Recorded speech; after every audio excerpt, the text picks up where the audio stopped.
Hola, ¿cómo están? Muy buenos días, ¿cómo están? Ahí nos vamos conectando con salud y calidad de vida. Ahí vamos a chequear si está todo en condiciones para seguir con este vivo en la propuesta de la jornada de hoy, miércoles. Cada miércoles a las 9 de la mañana nos encontramos aquí en UNJU Radio 92.9 con todos ustedes para poder compartir una entrevista en el marco de salud y calidad de vida. Hoy vamos a hablar acerca de la epilepsia. ¿Qué es la epilepsia? Hoy vamos a estar charlando con un especialista en este tema. Pero antes también quiero ir saludando a todo el equipo. Arranco con mi compañera Patricia Barro Maldonado, nuestra productora general, también a Gustavo Rivero, y agradecer a quienes nos acompañan en esta propuesta de salud y calidad de vida. Arranco con quienes nos acompañan en este marco. Los saludo a Mumis, Multiespacio Spa, por supuesto, a Kirios Indumentario en el look de la jornada de hoy. Munin Store, también que nos acompaña con todo el calzado divino en esta jornada, al municipio de San Salvador de Jujuy y también al Consejo Deliberante. Como así, también a Constantino Joya, que van a poder observar qué hermosura estos aritos, lo van a encontrar allí, todos los detalles para la mujer y para aquella persona que vos quieras mimar, allí lo vas a encontrar. Dicho esto, arrancamos porque en un ratito nada más vamos a estar charlando con la doctora Ayelén Pacheco, ¿sí? Así que desde ya voy agradeciéndole a ella por aceptar esta propuesta para ir conociendo un poquito más acerca de la epilepsia. El 26 de marzo fue el Día Mundial de la Concientización de la Epilepsia. ¿Ustedes saben qué es la epilepsia? ¿Por qué se produce la epilepsia? Que tiene un ataque de epilepsia, ¿no? Y la identificamos de esa manera muchas veces. Y hoy queremos aprender un poquito más con esta propuesta, así que desde ya la saludo y le doy la bienvenida. ¿Cómo está, doctora? Buen día. Buen día, ¿cómo estás, Andrea? ¿Qué tal? Un gusto. Un Muchas gusto, gracias.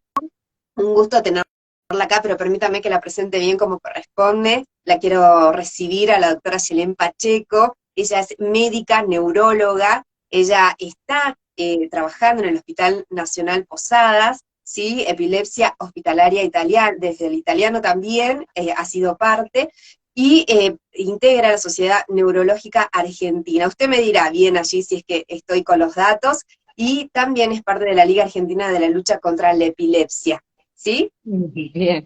Bueno, ¿qué tal? ¿Cómo estás, Andrea? Sí, yo me formé en el Hospital Posadas, trabajé ahí 5 años, que es donde hice mi formación de base, digamos. Ya no trabajo más en el Posadas, Ujú.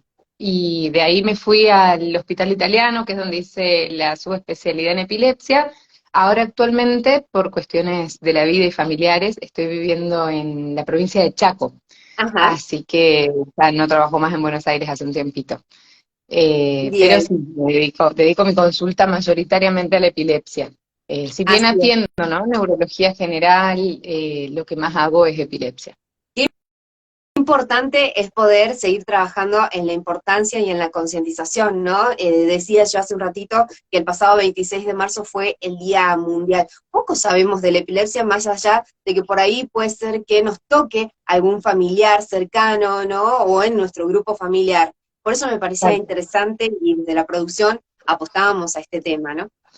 Sí, tal cual, tal cual. Lamentablemente todavía se sigue viendo mucho mito, mucho miedo, y eso genera mucho malestar en las personas que tienen epilepsia, ¿no? Y la verdad es que es una enfermedad bastante frecuente, incluso hasta las estadísticas en Argentina por ahí no son tan estrictas porque tenemos un sistema de salud tan diverso entre lo público y lo privado, pero la verdad es que creemos que hasta un 1% de la población, que es bastante, tiene epilepsia o la tuvo en algún momento. Es bastante. Doctora, arranquemos entonces para conocer qué es la epilepsia. Bien, bueno, André, capaz que está bueno definirte antes que es una crisis epiléptica, que eso nos da pie, ¿no? A la definición. Y una crisis epiléptica es una descarga normal de un grupo de neuronas o de todo el cerebro junto, por decirlo de un modo fácil, digamos. Las neuronas se comunican por señales químicas y eléctricas y en algún momento, por distintos motivos, esas señales se ven alteradas y se hace una descarga rápida, excesiva y anormal. ¿sí? Y Ujú. eso genera un síntoma clínico. ¿Por qué es así tan abstracta, digamos, la definición, y no digo convulsión, que es la que por ahí vemos en las películas o en las series? Porque la convulsión es un tipo de crisis, pero hay muchos tipos de crisis, ¿sí? Entonces, bueno, eso es una crisis.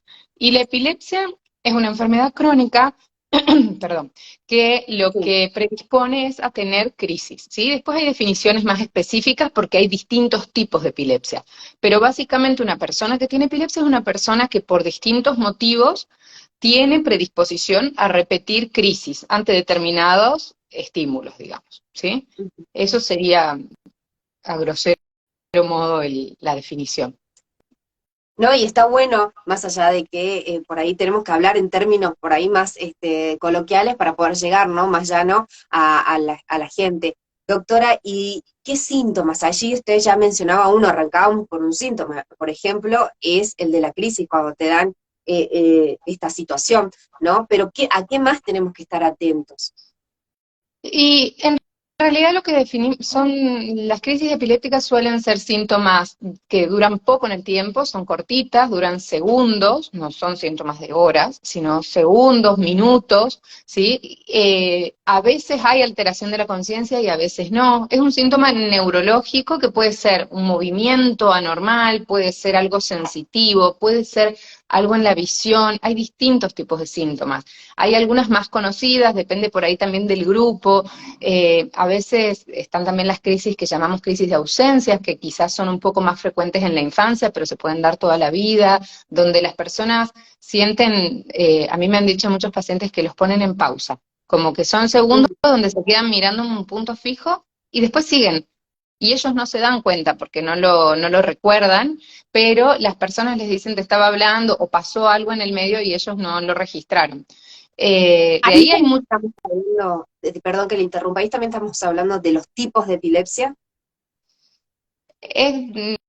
no quiero enredarme en términos que Ujú. son más técnicos, digamos, pero sí, hay distintos tipos de epilepsia y los distintos tipos de epilepsias pueden tener distintos tipos de crisis, ¿sí? Creo que lo importante es estar atentos ante que cualquier síntoma anormal, sobre todo algo repetitivo, por más que dure segundos, pero algo que se repite, hay que hacer una consulta con un especialista, ¿sí? Porque también hay cosas que parecen crisis epilépticas y no lo son, y hay cosas que no parecen crisis epilépticas y pasan desapercibidas, y hay personas que están muchos años sin diagnóstico. Entonces, creo que por ahí el mensaje como más general sería estar atentos y ante cualquier síntoma neurológico, sobre todo si se repite, porque a veces por ahí no consultan porque dura poquito. Ujú. Por eso remarco esto, ¿no? Que es algo breve, pero que se repite, creo que es importante volver a consultar. Bien. Y así vuelvo a consultarle esto, ¿no? Si es que hay diferentes tipos de epilepsias como para nombrarlas. Sí, sí, existen diferentes tipos de epilepsia. Están las epilepsias que nosotros le llamamos generalizadas, ¿sí? Donde el cerebro hace como una descarga de todo el cerebro, por así decirlo, y tienen distintos tipos de crisis, que son las convulsiones propiamente dichas, las ausencias, que son estas que dijimos que se quedan como en pausa los pacientes, y por ahí las mioclonías, que son como unos saltitos así chiquititos, que pueden pasar totalmente desapercibidas.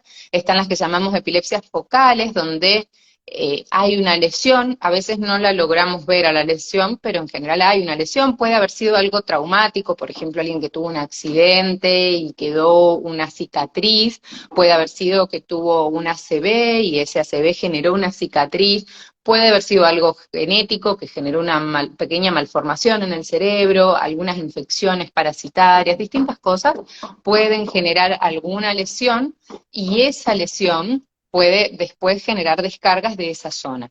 Y después existe otro grupo que es un poco más complejo, que se llaman encefalopatías epilépticas, donde la persona tiene una enfermedad más global y parte de esa enfermedad es la epilepsia. ¿Sí? Que por ahí son Ujú. chicos que tienen otros problemas neurológicos, como tienen que ver por ahí con retraso intelectual, con algunas dificultades motoras, y en ese contexto tienen epilepsia. Bien, usted decía algo clave allí que me parecía, hay personas que por ahí no son diagnosticadas y pasan mucho tiempo, ¿no? Que no han sido diagnosticadas. Eso hay que tener mucho en cuenta, sobre todo porque al tener distintos tipos de epilepsias nos preguntaban, ¿es algo genético? ¿Puede suceder a lo largo de la vida? ¿O ya nacemos predispuestos a esto? Es buena esa pregunta porque también es un mito común. En realidad la epilepsia se puede dar a lo largo de toda la vida, desde el nacimiento hasta la tercera edad. Y de hecho, las edades más comunes, nosotros decimos que tiene una curva en U, porque en la primera infancia es bastante frecuente, después baja un poquito, pero se puede presentar en cualquier momento, o sea, no quiero decir que no puede pasar, y aumenta de nuevo en la vida adulta mayor, digamos, ¿no? Por distintos motivos. Las causas son muy diversas, algo te fui nombrando cuando te iba hablando de los tipos de epilepsia, las causas son muy diversas, pueden haber desde trastornos genéticos de distintos tipos incluso, trastornos del metabolismo, trastornos en la formación del cerebro que se pueda generar descargas, en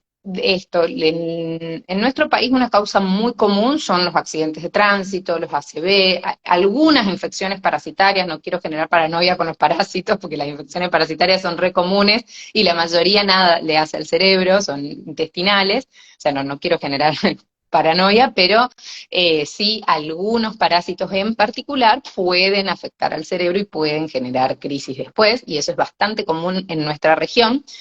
Y después existen también las que están asociadas a daño de pequeños vasos, como a pequeños infartitos que se van produciendo, que son por ahí las más comunes en los adultos mayores, ¿sí? Entonces quizás Claro. va cambiando un poco el espectro, aún así uno se sorprende a veces, porque a mí me ha tocado diagnosticar a los 75 años una epilepsia que había empezado a los 20, y a esa persona le había pasado desapercibido porque siempre lo había asociado a distintos eventos de su vida y tenía crisis muy esporádicas. Pero su epilepsia había empezado a los 20 y a los 75 recién le pusimos un rótulo y le empezamos a tratar.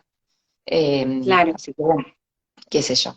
Doctora, quiero ir un poquito más a esto que usted mencionaba, los mitos que hay alrededor de la epilepsia, ¿no? Porque ya aclaramos que puede ser en cualquier etapa de la vida, ¿no?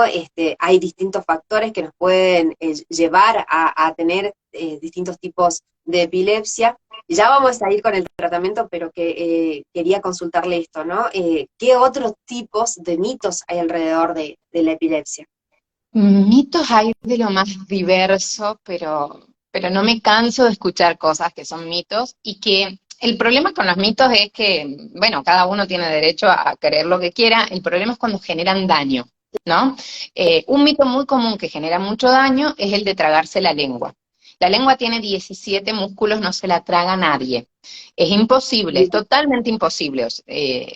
Pero, ¿qué es lo que sucede? Durante la crisis, sobre todo, hay unas convulsiones donde la persona está inconsciente, llega una fase donde la lengua se relaja y se vuelve como, pareciera más grande, pero no es más grande, en realidad es que está relajada la musculatura, y eso puede hacer que se muerda, que se vaya un poco hacia atrás la lengua, ¿sí? No se va a tragar, pero sí se siente una respiración como medio forzada y medio con dificultad para respirar, y eso da la sensación de que se fuese a tragar. O sea, uno lo entiende porque realmente una convulsión es una situación desesperante y fea para todos, para nosotros que trabajamos con personas con convulsiones y que estamos acostumbrados, por así decirlo, a verlos, para mí también es muy feo verlo. Es estresante, digamos, no deja de ser feo. Entonces, se entiende el estrés, sobre todo cuando es un familiar. Pero este mito genera que por ahí les metan cosas en la boca. Justo ayer hablaba con unas amigas de los mitos y de las cosas, y una amiga me decía que ella el único recuerdo que tenía de una compañera que tuvo una crisis es que el entrenador, porque estaban en un club, decía, traigan una lapicera, y quería poner una lapicera para que no se trague la lengua. Y por Dios, o sea, es un riesgo, porque se puede tragar la lapicera y con eso sí se va a ahogar. Tengo un En la paciente que producción también hablábamos lo mismo, porque creíamos que era realmente así, y cuando volvamos a los recuerdos de cuando somos chicas y por ahí nos encontrábamos en esa situación, también era lo mismo, ¿no? Es decir, todos alrededor preocupados por esa situación. exacto, sí, sí, es algo muy común. Meter un dedo en la boca, meter cucharas, que un trapo, que no se muerda. El riesgo con eso es que si el elemento que ponen es muy duro, se puede romper una pieza dental, que hay muchas personas que lo hacen, porque la mordedura durante la convulsión tiene una fuerza que uno no podría tener nunca de modo consciente. Sí, si yo quiero morder algo, si yo quiero morderle el dedo a alguien, nunca le voy a poder cortar un dedo, porque no me alcanza la fuerza. Pero en una convulsión sí. De hecho, yo tengo un paciente que se tragó el dedo de alguien, es un espanto. Entonces, pobre, porque eso sí lo somete a un riesgo, a un riesgo de asfixia, ¿sí?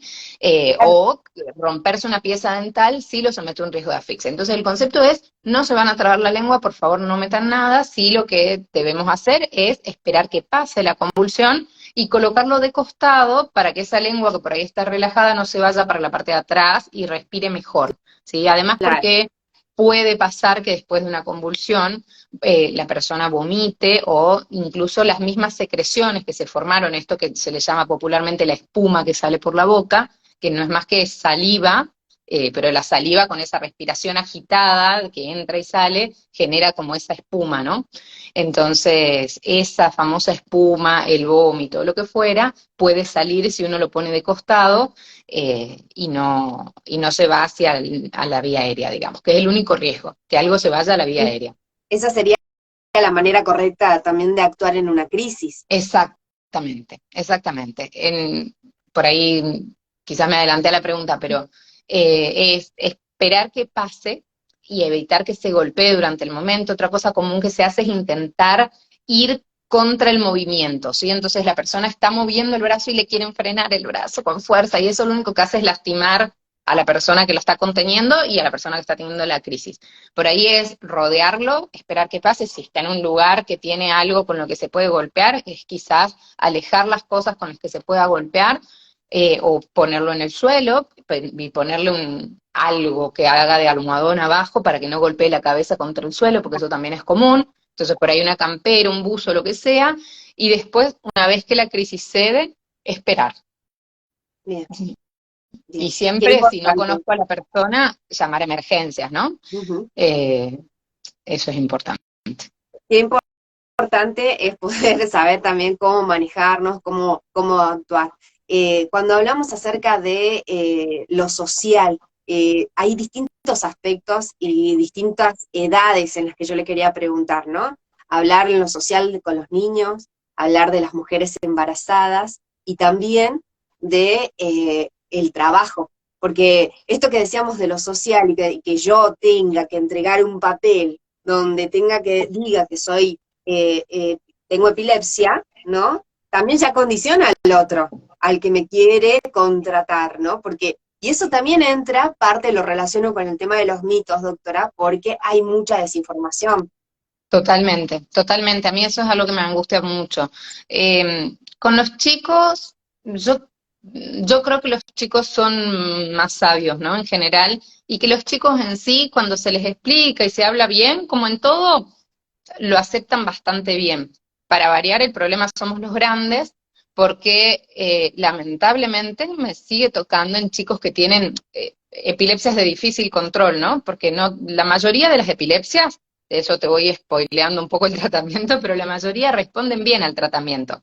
Eh, entonces, es un grupo más reducido con el que son epilepsias difíciles de tratar, y todavía tocan pacientes donde vienen de la escuela diciendo que mejor que no asista discretamente, discretamente porque si no, o sea, hay una ley de epilepsia y creo que ellos un poco lo saben, pero, pero es muy feo eso, es muy feo para el niño, es muy feo para la familia, Por supuesto. pero bueno, hay de todo. Me ha tocado trabajar con colegios donde hay predisposición para decir, bueno, que nos diga cómo hacemos, cuándo llamamos emergencias, si le damos una medicación, como ganas de trabajar en conjunto y de ayudar a esa persona. O sea que hay de todo, pero sí, en la escuela pasa bastante todavía.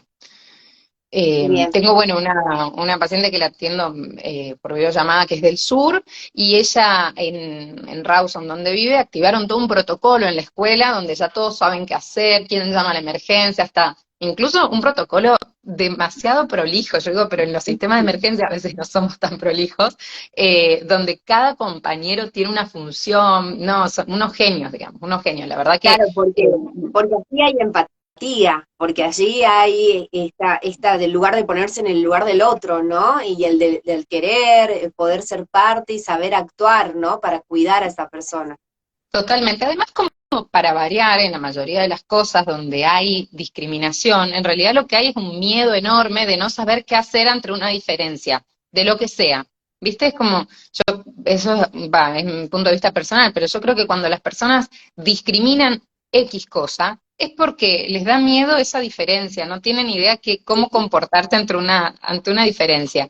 Entonces, en esto pasa eso, no saben qué hacer. Y algunos, como en el colegio de esta chica en Rawson, reconocen su dificultad para manejar la diferencia y que no tienen por qué saber cómo manejar una crisis y dicen, bueno, a ver, ¿cómo podemos hacer? Pidieron ayuda y dijeron, bueno, vamos a hacer un protocolo y ellos ya saben manejar una crisis. A mí eso me pareció hermoso, porque esta chica puede seguir en el colegio, haciendo su proceso terapéutico hasta que se ajusta mejor el tratamiento y puede tener un mejor control de crisis, ¿no? Pero no Sí. se le excluye del sistema. Eso es genial. Antes de ir al embarazo y a lo del trabajo, le consulto acerca del tratamiento, ¿no? Para la epilepsia. Y el tratamiento para la epilepsia tiene varias partes, digamos. Desde mi punto de vista, una parte bastante importante es la parte no farmacológica, que tiene que ver con un montón de cuidados del estilo de vida, que tiene que ver en la epilepsia, si bien hay desencadenantes específicos, pero hay algunos desencadenantes bastante generales, como son la privación de sueño y el consumo de alcohol. Entonces, realmente mantener un estilo de vida que fomente una buena calidad de sueño es súper importante, ¿sí?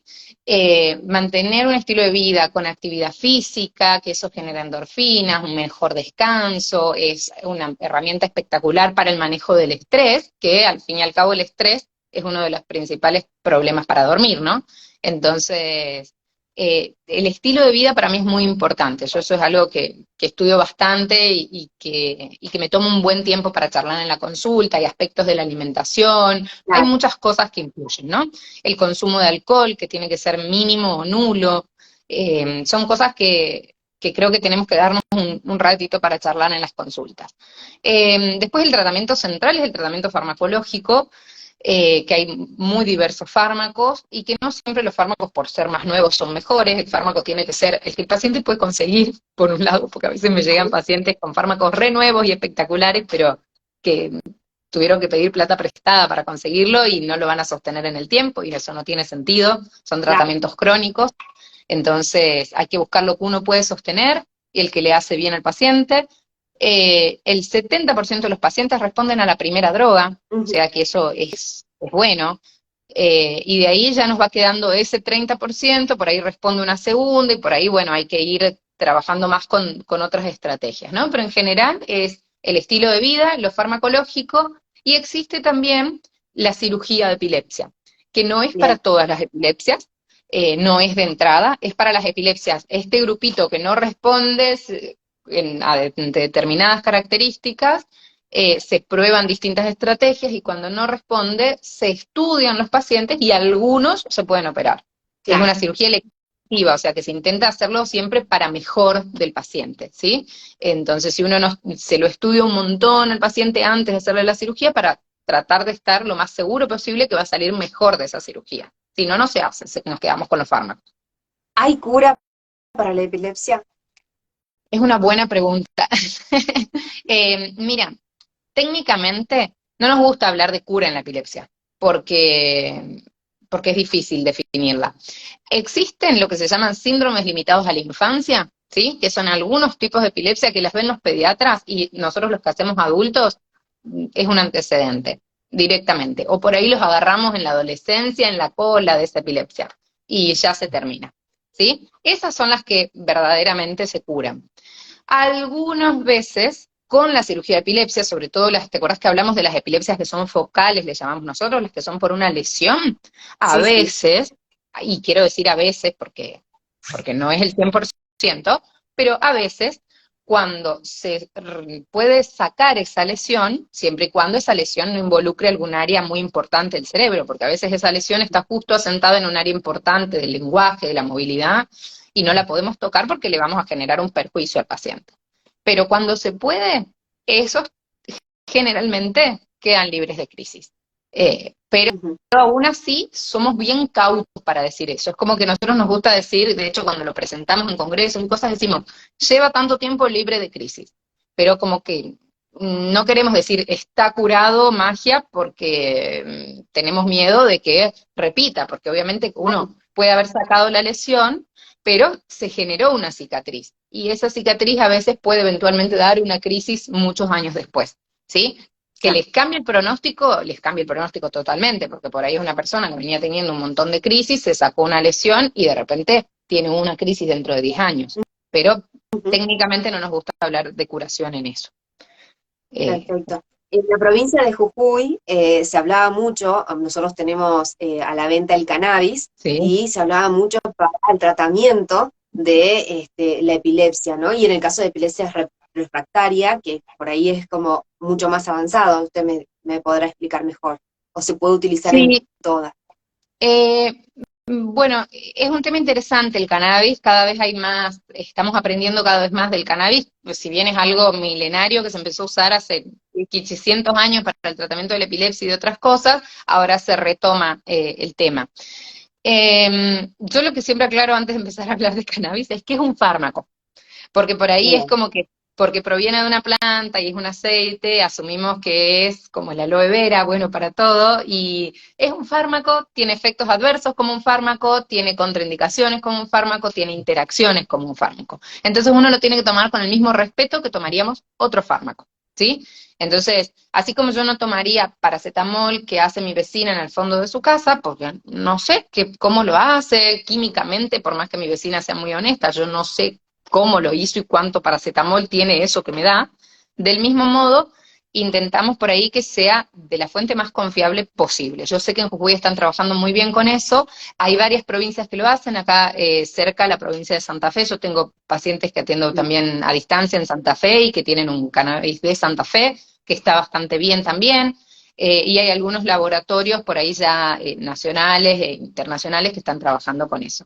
Técnicamente está aprobado para 3 tipos de epilepsia, que son, ¿te acordás que hablamos de los grupos? Las encefalopatías epilépticas. Para esas es para Sí. las que está probado con evidencia científica y con más trabajos. Pero la realidad es que cuando las epilepsias focales o las generalizadas están en un periodo refractario, que nosotros decimos cuando no responden a los fármacos iniciales, también se puede probar y muchas veces tenemos buena respuesta. Mi Ujú.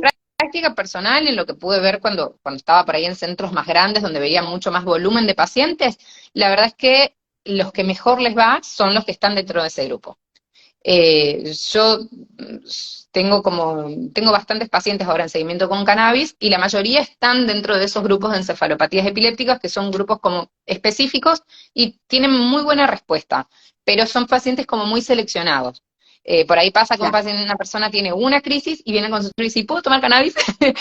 Pero porque yo creo que porque está esta fantasía de que no es un fármaco, entonces es como decirte, ay, bueno, me tomo un tecito y me salvé del tratamiento. Y no, no Claro. es un tecito, es un fármaco y hay que tomarlo con la seriedad de un fármaco.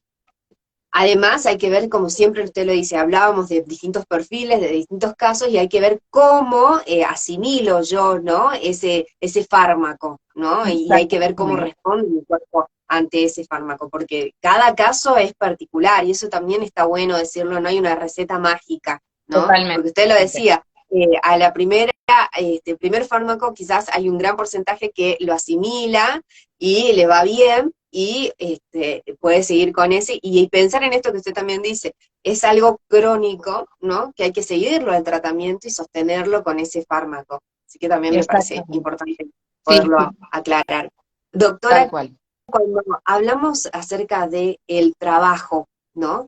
Y la epilepsia, yo hago referencia a esto de que si me contratan, no me contratan, dependiendo del tipo también de epilepsia que tenga, eso pesa, ¿no?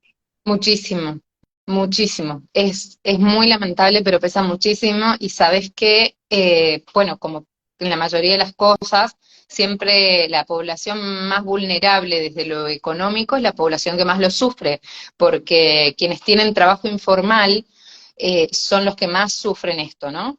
Eh, lamentablemente, por ahí las personas que toman para trabajos informales, les dicen, bueno, estás en un periodo de prueba, tienen una crisis y después no los toman. Eso lamentablemente sigue siendo común. Yo siempre trato de explicarle a las personas que hay una ley de la epilepsia que protege a las personas de esto. Por ahí no quieren hacer uso de eso porque no quieren generar un ambiente hostil. Antes de ayer vi una paciente en consultorio que venía con crisis de bastante difícil control y ella trabaja en un hospital, de hecho, porque es radióloga, y los compañeros querían hacer una nota para pedir que ella tenga un retiro adelantado, una chica de 45 años. Le digo, ¿vos te querés retirar? Porque para mí siempre primero vale lo que dice la persona que está sentada frente mío. ¿Vos te querés retirar? No, me dice, yo quiero seguir trabajando, yo me voy a volver loca si me voy a mi casa. Y bueno, le digo, entonces hay que pelearla, porque herramientas para pelear uno tiene, ¿sí? Lo que pasa es que hay que acomodarse a los contextos. Hay gente que tiene un trabajo informal y que depende mucho de eso, y hay mucha gente que no lo dice directamente, y no lo juzgo, realmente no lo juzgo, porque las situaciones uno se tiene que acomodar a cada persona. Este es como hay mucha diversidad y la verdad que hay que acomodarse a cada contexto. Lamentablemente hay mucha discriminación. Yo sí siempre trato de decirles que existe una ley de la epilepsia que los protege contra la discriminación, que los protege contra los despidos que no están justificados, pero bueno, muchas veces se resguardan, digamos, la patronal, por decirlo de un modo, se resguarda en estos 3 meses de prueba y dicen, no, en realidad no te contrato porque no te contrato, no porque tenés epilepsia. Claro, tal cual. Y es medio difícil pelear eso, Bien. digo. Y doctora, ¿una mujer que con epilepsia puede quedar embarazada? Totalmente, totalmente. Es un mito también muy común y a mí me apena mucho, porque creo que quien tiene deseo de ser madre es hermoso. Y la verdad es que se puede totalmente. Sí, como debiera ser siempre, lo ideal es programarlo. No quiere decir que haya que hacer de acá hacia 100 años una carta astral, y no, no, no. Quiere decir intentar programarlo, que si no se programó y pasó, como pasa en el 70% de los casos en este país, 70-80% de los casos dicen que son embarazos no programados, bueno, adelante, a volver a la consulta lo más rápido posible, ¿sí? Lo que por ahí en esto también hay muchos mitos, en todos los costados hay mitos, pero en esto un mito común y que hasta quizás por ahí caen algunos colegas en esto, el decir sacar los fármacos porque está embarazada. Justo, bueno, esta chica que le querían hacer la nota, pobrecita, me dijo, a mí durante todo el embarazo me sacaron la medicación para que no le haga mal al bebé. Y yo me agarraba la cabeza porque decía, no, no, no, no me puedes estar contando todas estas cosas juntas. ¿Y cómo estuviste en el embarazo? Y tuve un montón de convulsiones. Y yo me quería morir porque realmente es una negligencia del sistema de salud que tener No una mujer le hacían embarazada. daño, no le hacían daño, en el marco del embarazo no le hacían daño los fármacos. Bueno, esa es una buena pregunta. Existen algunos fármacos, algunos poquitos, que tenemos un mayor porcentaje de posibilidad de generar daño. Aún así, es mejor que esté tratado aunque no esté tratada. Claro, ¿Sí? La mayoría de los fármacos, digamos, el principal riesgo que tienen los fármacos antiepilépticos eventualmente es que el bebito que se está formando tenga algún problema en la formación, ¿sí? Aún así, con el peor de los fármacos, el riesgo es de un 9%, cuando la población general, o sea, una mujer que no toma ningún fármaco, tiene un 1%, porque nadie está exento, digamos. Cualquier persona puede tener un bebito con problemas, ¿sí? Entonces, el peor de los escenarios tampoco es tan catastrófico. Buscamos evitarlo, por eso es que decimos, tratemos de programarlo, porque yo nunca desaconsejé un embarazo. Sí me ha pasado de pacientes que me digan, y yo tengo ganas de tener un bebé y están en un periodo de difícil control. Entonces decimos, mira, hagamos una cosa, esperemos unos meses, hagamos estos ajustes y veamos cómo estás y ahí empecemos a buscar. Igual, claro. en esta consulta le voy dando ácido fólico, le pido que consulte al ginecólogo, porque sabemos que cuando ya está el deseo instalado y las ganas y el proyecto, es muy probable que ese bebito venga. Así Entonces, de hecho, con una me pasó, que me lo dijo, yo era la primera vez que la veía en el hospital, y la verdad es que le dije, mirá, me parece que esperaría, haría estos cambios. Ella venía con una dosis muy bajita de un antipiléptico, y era un peligro la cantidad de crisis que tenía, y de hecho ya estaba embarazada. Así que, bueno, fuimos haciendo el tratamiento, agregando fármacos que son los fármacos más seguros. Hay muchos fármacos que son seguros, hay fármacos seguros de uso hospitalario, o sea, no es necesariamente un fármaco caro, hay fármacos que son de uso hospitalario, que son baratos, que los dan en las salitas, acá en Jujuy y en todos lados, y claro, que son seguros para llevar un embarazo. Lo que no es seguro es que la mujer deje los fármacos en el embarazo, porque tiene distintos riesgos. Primero, durante la crisis está el riesgo del traumatismo. Cualquier embarazada que se cae tiene riesgo de perder el embarazo al golpearse, digamos, como si se hubiese caído de cualquier lado. No hace falta que sea en una crisis. Después, durante la claro. crisis, la oxigenación de la placenta y por lo tanto la respiración de ese bebito se ve afectada. Que eso, si la crisis es cortita, no es tan grave porque es un minuto durante el cual quizás la respiración no es ideal. Pero el problema es que cuando se dejan de golpe los fármacos, un peligro es lo que nosotros llamamos estatus epiléptico, que es cuando las crisis se prolongan en el Claro. tiempo, se hacen más de 5 minutos y siguen, y ahí ya es más peligroso, ¿sí? Entonces, por ahí ese es el tema. Así que no, el concepto sería, se puede embarazarse, lo ideal es programarlo, y si ya están embarazadas y son epilépticas, no dejen los fármacos y consulten urgente. Yo a mis pacientes les decía, me traes el EVA-test, perdón, me traes el test. Y me ha pasado, me llegó una paciente que encima de acá del interior, que venía viajando 3 horas, y me vino y me dijo, le tengo que mostrar una cosa, y me trajo una hojita de carpeta de colegio, me acuerdo clarito, la hojita de carpeta del colegio, y adentro tenía el test. Y digo, bueno, dale, vamos a empezar. Así que, sí, sí, ya Y tengo bueno, unos cuantos es sobrinos, parte de la vida. totalmente. Doctora, quiero compartir un mensaje que le dejan. Gracias por la charla, muy informativa, genial. Saludos de Río Negro. Soy papá de un chico de 18 años con epilepsia, nos dicen. Bueno, muchas gracias, muchas gracias. Bueno, ese es el objetivo, doctora, ¿no? El de poder llegar, y muchas gracias a Rodri que nos dejó ese mensaje.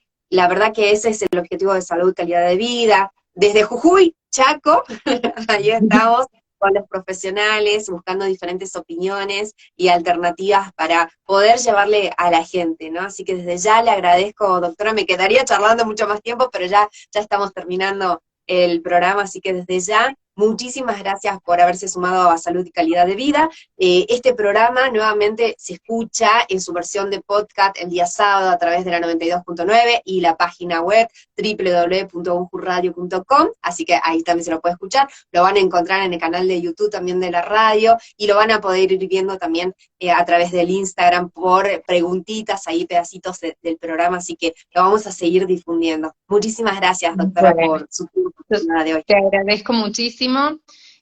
Bueno, yo pasé unos años muy importantes de mi vida en Jujuy, así que tengo mi corazón jujeño, siempre digo. Así que bueno, y nada, ya después estaremos con novedades porque a fin de año nos vamos a estar yendo para allá. Así que bueno, ya después estaremos en contacto. Muchas gracias Por supuesto, por invitarme, por el espacio. Espero haber sido lo más clara posible, sí, claro que sí. porque la idea es que la información llegue y que se entienda, no hablar de tecnicismos. Así que La bueno, mejor muchas gracias. neuróloga, dicen. La mejor neuróloga. Besos enormes. Ahí está. Bueno, Muchas gracias. gracias, doctor. Hasta Gracias, luego, Andrea, hasta luego. muchas Muchas gracias. gracias. Chao, Nosotros nos hasta quedamos luego.